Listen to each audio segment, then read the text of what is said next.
the general, the bird, and the ant. The people of the North Nation were causing the king, Tingming Wang, much trouble, and one day he ordered his general, Gui Sutyun, to declare war on them. The brave general prepared to march north at once. He led an army of 25,000 cavalry, followed by 1,000 infantry. By the time they reached Mao Tinlang, the soldiers were very tired, for they had then marched 10 days. Orders were given that they rest for 3 days before proceeding. The weather was very warm, and on the second day there was no more water, not even to drink. The soldiers dug wells in many places, hoping to find water, but each time they were disappointed. A report was then made to the general, Gui Sutyun, which said, "The men and horses are near death for the lack of water." Then the general ordered many men to go in different directions within a radius of 10 miles to search for water. The following morning 200 men were dead, and still no water could be found. Then the general, Gui Sutyun, said, "We must all die here if we do not find water. If it is within 100 miles, I will find it." He then mounted his favorite war horse, and rode until both he and the horse were ready to die with the terrible thirst. He tried to feed his horse with green leaves, but he was weak and suffering, and the general lay down for rest and sleep. He cried in bitterness of spirit. Then he looked up to heaven and said, "Has our king done a great wrong, or have our soldiers done evil? Why should we perish here in a strange land? In the hour that I rest and sleep here, may a spirit show me the path that leads out of this great trouble. It may be that if the North Kingdom is right, we shall die here and not even go to battle. But if we are right, this thing should not be.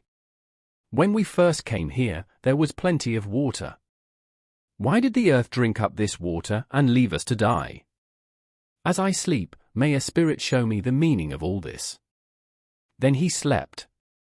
And he saw one of the great wilderness ants, and a bird flew down to eat the ant. But the ant spoke and said, "I know that you birds try to eat our family all the time. But it is not right that one creature should eat another. You have power to overcome any ant and eat it if you wish, but man has charge of this world. When the hunter comes, you cannot escape his arrow or his net. It is not right that one creature should be against another creature. Go your way, and I will go my way, so that I may find food for my children. I have 150 eggs in my nest now, and I hope every one will soon hatch. Then my children will depend on me to help them. They will all die if you eat me, their parent. The earth has much grain, wheat, and rice. These are enough for your food." Then the bird answered, "Tell me what makes you so wise." "I am a bird. I am much handsomer than you, and I have a beautiful song. The children of men all like me. It is true, as you say, the hunter does catch my people sometimes. But there are many men who raise birds in their own houses and teach them to sing. Then they take us to the music hall or theater where they get money for our songs. One member of the bird family carries letters for man, and our feathers are used to make feather balls for the children to play with. So you see, birds are very useful. But as for the ant, I cannot see how he is useful to man or beast." "Oh, you are mistaken," said the ant earnestly. "Do you see this general here? He needs me to help him now. Do you know why he is lying here? He and his war horse are near death for the lack of water. Soon more than 1,000 soldiers will be dead. Then the North Nation will take this general's nation, and his people will no longer have a country. But I will save them.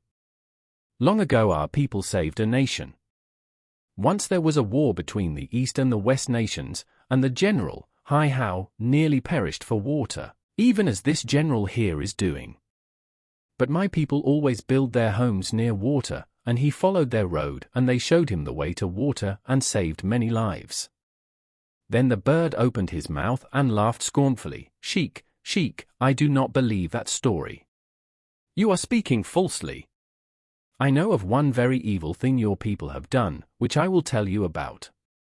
Men built a great tower on the North Mountain once, and soon it fell to earth again. After a time they discovered the cause of this trouble. It was not the wind, nor the storm, nor the rain, nor even the earthquake that shook the tower down. It was found that ants had eaten the wood, and this caused it to break and fall. Birds do not make trouble in the world. Ants do. But I will give you fair warning, that if you do not do this good thing you boast of, I will eat you at once. The ant answered, You shall yet see that I am able to save this general, his soldiers, and his horses.